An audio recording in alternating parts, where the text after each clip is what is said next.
லட்சம் பூக்கள் ஒன்றாக பூத்ததே.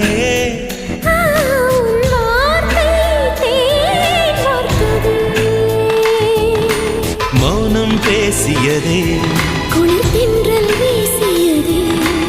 ஏழை தேடிய ராணி நீ என்